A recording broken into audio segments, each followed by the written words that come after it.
I'm about to share with you query letter examples and break down successful query letter samples so that you can get a literary agent and get a publishing deal. So keep watching. Okay guys, in this video, I'm going to share with you 5 query letters that were successful.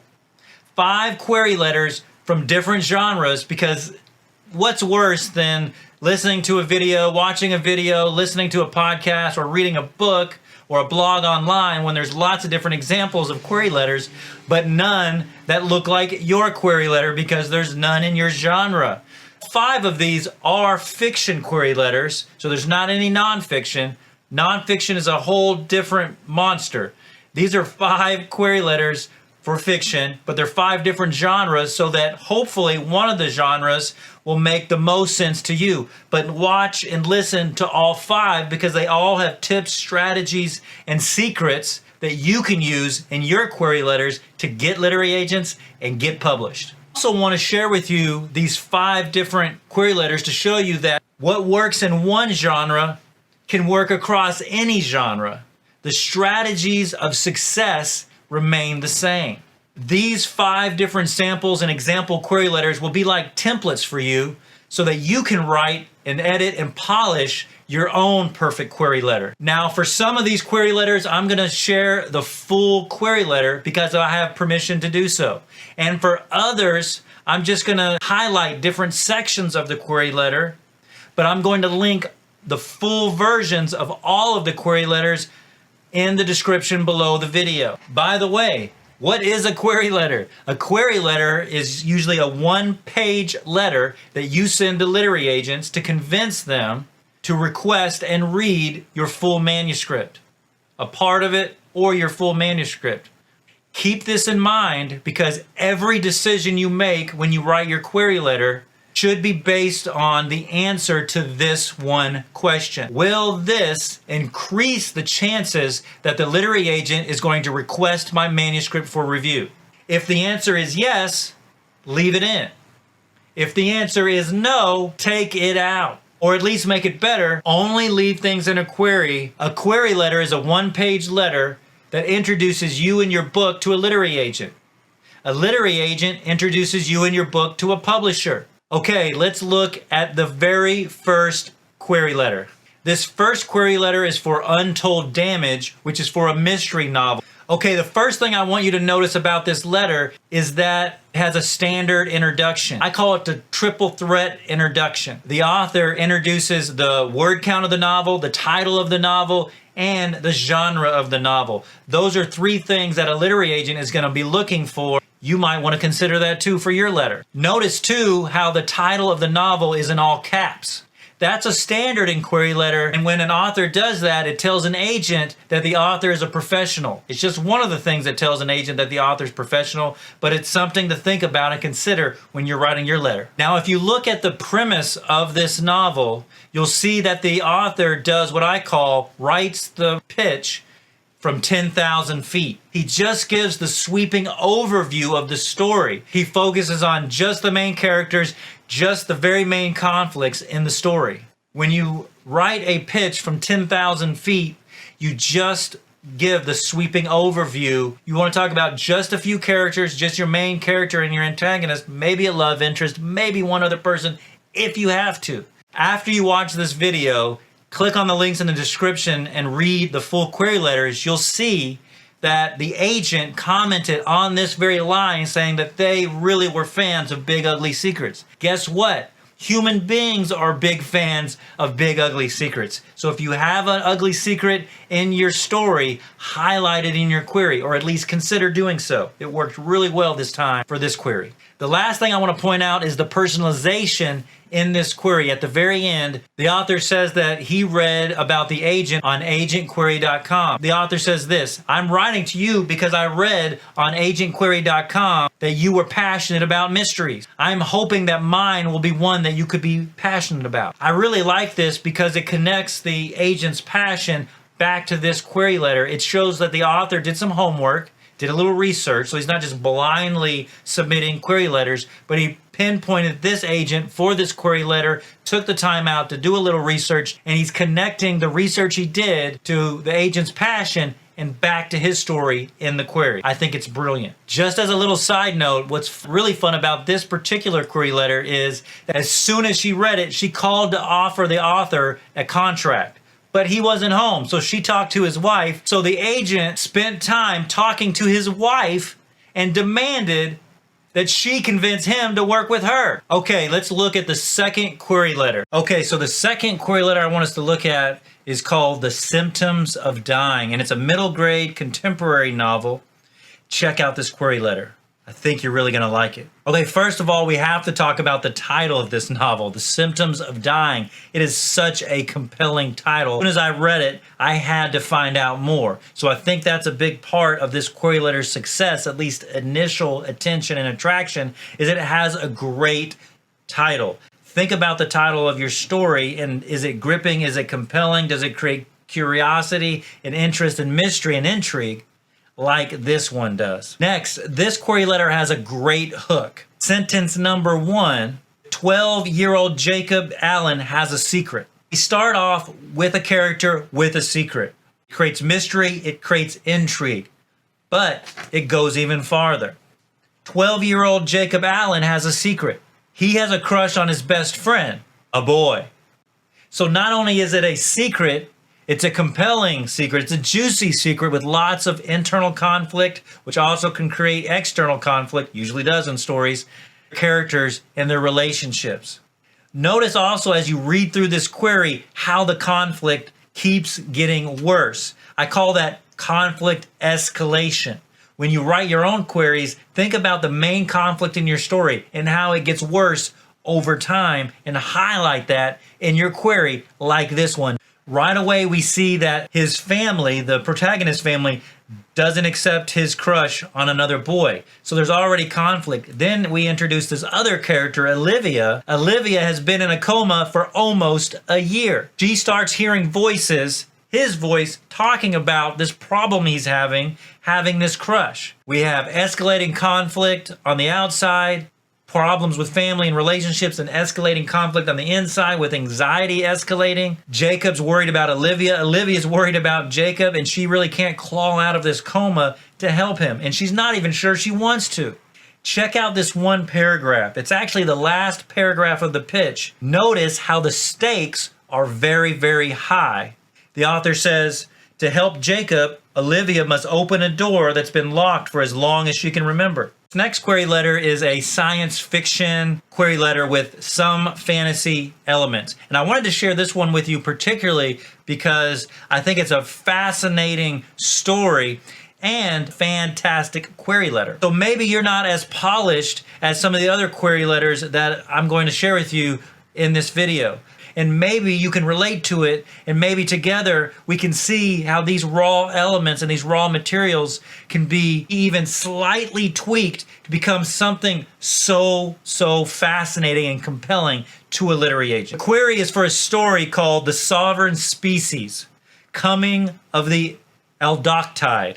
And it's by a guy named Joseph Martin, and I don't know how to pronounce his last name, so I don't want to butcher it. You can see it in the description, but it's spelled O-B-Y-X. I really like his hook. Check it out. His hook is, what if a fantasy world advanced to the space age? I think that's a compelling question, and asking a question that's compelling can be a really good way to start a query letter, a way to hook the agent in to get them interested in the rest of your pitch. Next, the first word of the pitch is actually alien. I think that's fascinating too. It's a great first word that immediately gets attention. We see it's an alien cadet with a very unique name.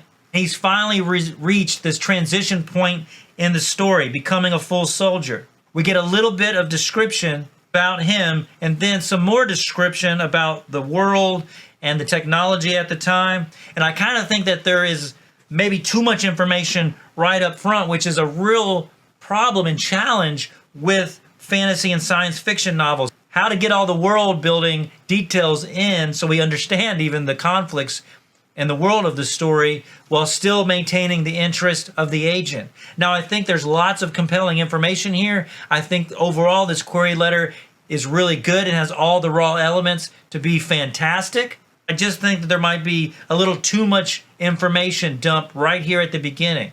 If I was going to keep this information, I would actually move it later into the query letter. I want to drop down to that third paragraph where it talks about a first assignment with his squad is to guard an orbital surveillance station. One of the things I really like about this query letter is that there's lots of conflict. The query letter says everything goes wrong. There's a shootout. Even this citadel is besieged by traitors. So maybe some of the conflicts could be pared down and centralized so that we see the focused conflict in the story. But I really like the talk of lots of different conflict and those conflicts getting worse because an agent is looking for multiple types of conflict that is connected to one central problem and one central goal in a story. Keep that in mind when you're writing your own query letter. Talk about lots of conflict and that conflict getting worse, but make sure that conflict is all connected. I want to highlight the stakes that are mentioned in this story. It's about a whole world and it's about a whole way of life that's at jeopardy. The bigger the stakes, usually the better the story. If they're not huge physical stakes, make sure there's huge emotional stakes. Lastly, I want to talk about how Joseph signs off this query letter. I think it's super unique and I definitely wanted to point it out. I love how Joseph used this kind of play on word with the word hook or hooked. Joseph says, I don't know if you're hooked, but thanks for reading. I like that it shows a little bit of humility, but also a little playfulness and cleverness with wordplay.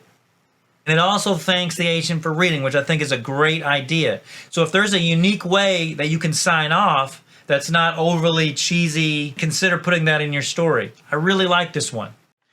Okay guys, let's look at the last query letter. It's called Dead Speak, and it has a lot of things, interesting things that I want to share with you. So let's jump right in. First of all, it has a very clear standard introduction. You got your triple threat, you got your title of your novel, your word count, and your genre right up front.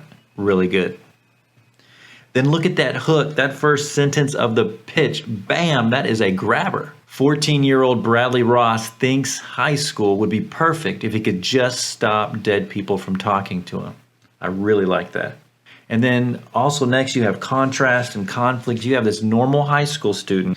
If you can find a way to contrast the normal world that the readers relate to with something abnormal like dead people talking to you, then you might really have a winner in your query letter. And I like this phrase because it's used in so many successful query letters. It's such a simple little phrase, but if you start reading successful query letters and actually even successful blurbs on the back of books, you'll see this phrase over and over again.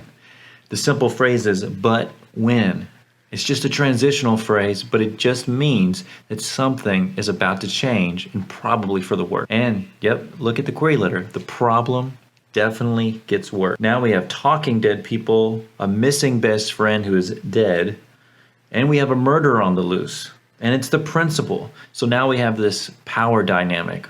We have the powerful principal against the underdog student. And then there's even more problems. There's these internal emotional problems, but also external physical problems. Great stories and great query letters have both internal and external conflict. Don't miss that. And there's really high stakes. Bradley Ross is going to get stuck on the other side if he doesn't catch the murderer and do what the dead people want him to do. You don't want to go overboard with this and give too much information about the story and just overload the query letter with unnecessary details. But if you can find a way to sneak in some fun scenes or some ideas and plots and twists in the story, that can be a real neat way to stand out. Also catch this, we have a deadline in this story, a kind of ticking clock. The phrase I want you to pay attention to is before the principal catches up to him, or before the angry mob of ghosts trap him forever on the other side. It's like we have a multiple high stakes, multiple ticking clocks. This query kicks butt. Probably the most important part of this query and every query that we've seen so far is there's this little phrase that says, per your submission guidelines. Guys, you have got to read up on the guidelines and follow them to the letter, to the T.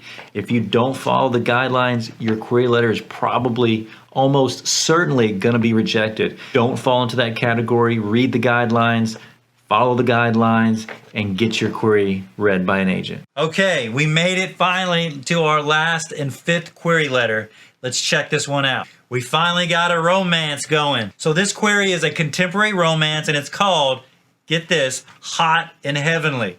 I really like that title. It's compelling, and it shows you right away what kind of novel it probably is. There's a lot I love about this query letter, so let's dig in. First of all, notice that there is a connection made immediately in this query letter. The author of the query letter starts out by saying, hey, if my name looks familiar, it's because you're already reviewing another one of my letters. That means that this author already queried this agent about another manuscript, and the agent liked it so much they requested the manuscript. Typically, I would say, just go ahead and wait until that manuscript is reviewed and see how that works out before you query the agent. But in this case, it really worked out. In fact, the other manuscript didn't get made, but this one did. Okay, in this query letter, it starts out with pretty much a standard setup. This author doesn't give the word count until later in the letter, but you'll see that the genre and the title are given right away, and then we jump into the pitch,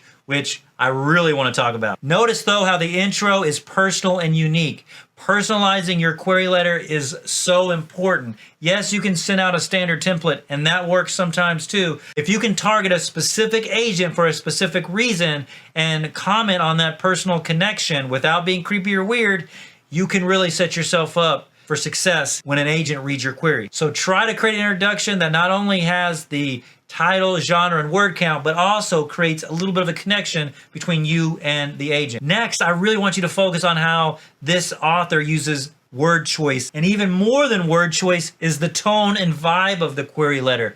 A lot of agents, they want to hear a new voice or a unique voice, or they want the voice to come across in the query letter. And lots of aspiring authors, new writers, and beginning writers say, what the heck is voice? What are you talking about? Well, it comes down to word choice and language and the kind of vibe and sound of your writing. My advice is that your query letter should match the tone and vibe of your story. Now, you want to keep the query letter professional, of course. If you can also bring a little bit of the thematic tone and voice of the story, so much the better. And it really showed in this query. I like the line that says, when June Augustine hightailed it out of Heavenly County.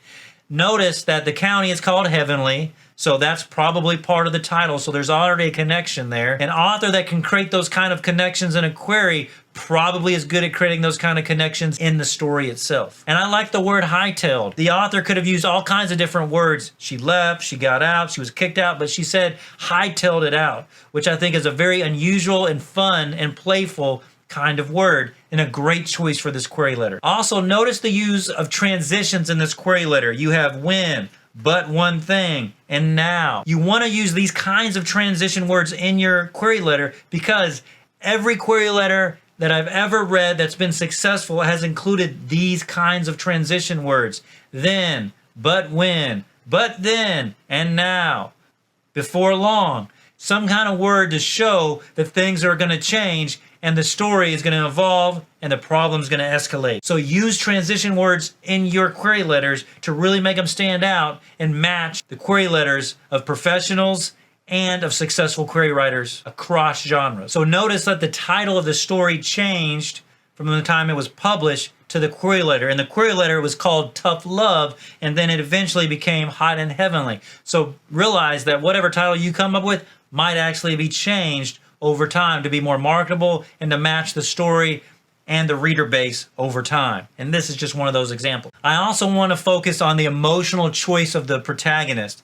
This is huge. The author says, as lust turns to love, June must decide where she belongs. So having these kinds of emotional choices and decisions in your story can be game changers as far as a compelling story, and they can really be game changers in your query letter too to convince an agent to request your manuscript. Okay, so those are 5 query letter examples and successful query letter samples that I wanted to share with you. Let me know in the comments if you're writing a query or submitting queries right now. Say yes if yes, no if no, just let me know. Just as a reminder, I'd love if you subscribe to my channel. If you like this video, please click the like button and share this with all your friends. Lastly, check out the links in the description to read the full query letters so you can really get a sense of the techniques and patterns they use to write query letters that got them agents and eventually got publishing deals. In the description is a link to sign up for my Writing Secrets newsletter. Automatically get a email masterclass course. It's full of epic, great content about how to write a query letter to get an agent and get published. So check that out. If you have any questions about query letters or challenges, please write them in the comments. I would love to chat with you and get to know you a little bit. Thank you all so much for watching this video. I'll see you at the next one.